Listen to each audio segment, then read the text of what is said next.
আসসালামু আলাইকুম। ষষ্ঠ শ্রেণীর সুপ্রিয় শিক্ষার্থীবৃন্দ, আশা করছি তোমরা সকলে ভালো আছো। আজকে তোমাদেরকে তোমাদের সততা পুরস্কার যে গদ্যটি আছে এটির অনুশীলন সমাধান আমরা দিব।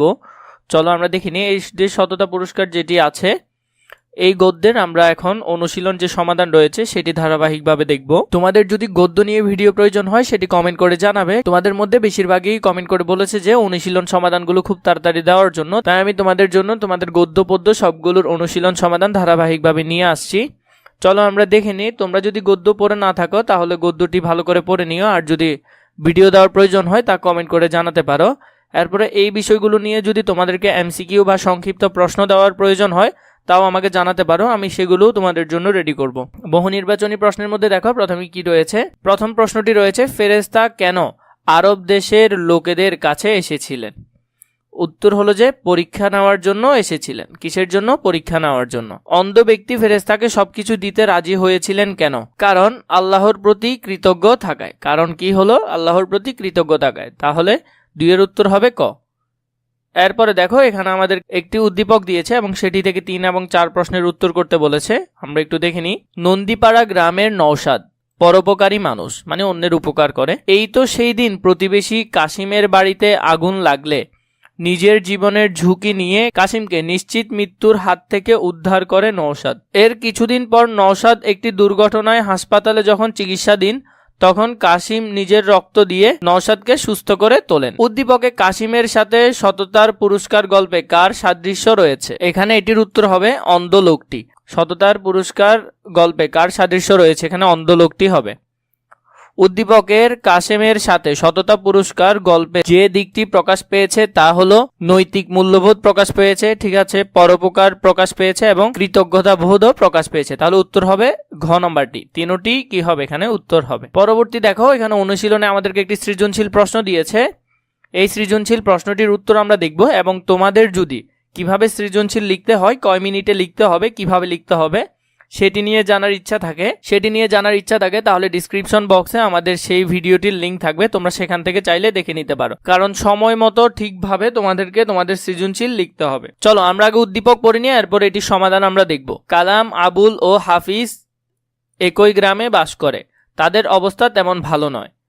কোনো মতে দিন অতিবাহিত করে। এ কারণে হাজি সাহেব তার জাকাতের টাকা দিয়ে আবুলকে একটা রিক্সা, কামালকে একটা ভ্যান গাড়ি আর হাফিজকে একটা সেলাই মেশিন কিনে দিলেন। তিনি বললেন, তোমরা পরিশ্রম করে খাও আর তোমাদের সাধ্য মতো গরিব মানুষের উপকার করো। কিছুদিন পর হাজি সাহেব তাদের পরীক্ষা করার জন্য এক ভিক্ষুককে পাঠালেন তাদের কাছে সাহায্য চাইতে। আবুল আর কালাম কোনো সাহায্যই করল না, কিন্তু হাফিজ বিনা পয়সায় ভিক্ষুককে জামাটা সেলাই করে দিল। এই যে উদ্দীপক রয়েছে সেটি থেকে আমাদের ঘ এবং ঘ প্রশ্নের আনসার করতে হবে, কিন্তু ক এবং খ তোমাদের মুখস্থ থাকতে হবে, যেটি তোমাদের বই থেকে তোমাদেরকে ভালো করে শিখতে হবে। আর ঘ গ তোমাদেরকে লিখতে হবে তোমাদের বইয়ের সাথে মিল করে। এখানে উদ্দীপকের যার যার নাম আসছে ওদের কি মিল রয়েছে। চলো আমরা একটু আগে প্রশ্নগুলো দেখে নিই। প্রথম প্রশ্নে বলেছে, স্বর্গীয় দূত কতজন ইহুদিকে পরীক্ষা করেছিলেন? উত্তর হলো ক, স্বর্গীয় দূত 3 জন ইহুদিকে পরীক্ষা করেছিলেন। আমরা গদ্যেও দেখেছি সেখানে 3 জন লোক ছিল। তাহলে উত্তর হবে কি 3 জন ইহুদিকে পরীক্ষা করেছিলেন। খ নম্বর প্রশ্নটি দেখো, স্বর্গীয় দূত মানুষের ছদ্মবেশ ধারণ করেছিলেন কেন? ইহুদি বংশের 3 জন লোকের সততা পরীক্ষা করার জন্য স্বর্গীয় দূত মানুষের ছদ্মবেশ ধারণ করেছিলেন। প্রথমে যখন তোমরা খ নম্বর লিখবে সেটি 2টি প্যারা করে লিখবে। একটি প্যারাতে যেটি হেডলাইন থাকবে এবং যেটি হবে এই লেখার মূল কথা, এবং দ্বিতীয় প্যারাতে তোমরা সেটির ব্যাখ্যা লিখবে। যদিও আমি তোমাদেরকে তোমাদের সৃজনশীল কিভাবে লিখতে হয় সেই প্যাটার্নটি অলরেডি দিয়ে দিয়েছি, তোমরা সেখান থেকে দেখে চাইলে ভালো করে বুঝে নিতে পারো। ইহুদি বংশের 3 জন লোক ছিল, যাদের মধ্যে প্রথম জন ধবল রোগী, মানে ওই যাদের হাতে পায়ে সাদা রোগ হয়, মানে সাদা হয়ে যায়। দ্বিতীয় জন টাকলাওয়ালা এবং তৃতীয় জন হলো অন্ধ। আল্লাহ তাদের সততা পরীক্ষা করার জন্য এক ফেরেশতাকে পাঠালেন। তাই ফেরেশতা তখন মানুষের রূপ ধরে তাদের কাছে গেলেন। তাহলে আমরা খ নম্বরটির উত্তর এতটুকু লিখলেই হবে। ঘ নম্বর প্রশ্নে আমাদেরকে কি বলেছে দেখো, কালাম ও আবুলের কাজের মধ্যে সততা পুরস্কার গল্পের যে দিকটি প্রতিফলিত হয়েছে। দেখো আমরা কিন্তু এখানে দেখেছি আবুল আর কালাম কিন্তু কি করে না, ওই ভিক্ষুকটাকে যে পাঠিয়েছিল তাকে কিন্তু ওরা সাহায্য করে নাই, সাহায্য শুধু করেছিল হাফিজ। তাহলে এখানে কালাম এবং আবুলের কাজের কোন দিকটি প্রতিফলিত হচ্ছে, দিকটি যদি আমরা দেখি, প্রথমে দেখো ঘটি 3 প্যারা করে তোমাদেরকে লিখতে হবে। প্রথম প্যারায় থাকবে হেডলাইন, যেমন এটির উত্তর, কালাম ও আবুলের কাজের মাঝে সততা পুরস্কার গল্পের অকৃতজ্ঞতা ও অসততার দিকটি প্রতিফলিত হয়েছে। তোমরা যদি এই হেডলাইনটি লিখতে পারো তার জন্য তোমরা পাবে 1 নাম্বার। পরবর্তীতে দেখো দ্বিতীয় প্যারায় তোমাদেরকে কি লিখতে হবে, সততা ও কৃতজ্ঞতা বোধ মানব জীবনের অন্যতম শ্রেষ্ঠ গুণ। যে সৎ তাকেই সবাই পছন্দ করে, বিশ্বাস করে। আল্লাহ সৎ ও কৃতজ্ঞ মানুষকে ভালোবাসেন, আর যে অসৎ তাকে ঘৃণা করেন এবং শাস্তি দেন। পরবর্তীতে দ্বিতীয় প্যারার মধ্যে থাকবে যে তোমাদের বই রিলেটেড লেখাটা, বইয়ে আসলে কি তোমাদেরকে জানাতে চেয়েছে। কিন্তু 3 নাম্বার প্যারায় থাকবে উদ্দীপকের সাথে তোমরা কি মিল পেয়েছো, উদ্দীপকের সাথে তোমাদের পাঠ্য বইয়ের আসলে কি মিল আছে। যেমন আমরা একটু দেখে নিই, উদ্দীপকের কালাম ও আবুলের কাজের মাঝে অকৃতজ্ঞতা ও অসততা পরিলক্ষিত হয়, কারণ তারা অন্যের সাহায্য নিয়ে নিজেদের আর্থিক অবস্থার উন্নতি করলেও দরিদ্রকে সাহায্য করতে অস্বীকার করে। তাদের এই অকৃতজ্ঞতার সাদৃশ্য রয়েছে সততা পুরস্কার গল্পের ধবল রুগী ও টাকলাওয়ালার কাজের সাথে। তাহলে এই দুইজনের সাথে ওদের কি রয়েছে, মিল রয়েছে। আমি বলেছি না তোমাদেরকে যে তোমাদের বই এবং উদ্দীপকের সাথে কি মিল রয়েছে সেটি খুঁজে বের করতে হবে, কারণ তারাও আল্লাহর দয়ায় রোগ মুক্তি ও সম্পদের মালিক হলেও পরবর্তীতে তা গল্পের এই দিকটি উদ্দীপকের কালাম ও আবুলের মাঝে প্রতিফলিত হয়েছে। পরবর্তীতে ঘ নম্বরটি যদি আমরা খেয়াল করি, হাফিজের কাজের মধ্যেই সততা পুরস্কার গল্পের মূল শিক্ষা নিহিত, কথাটি বিশ্লেষণ করো।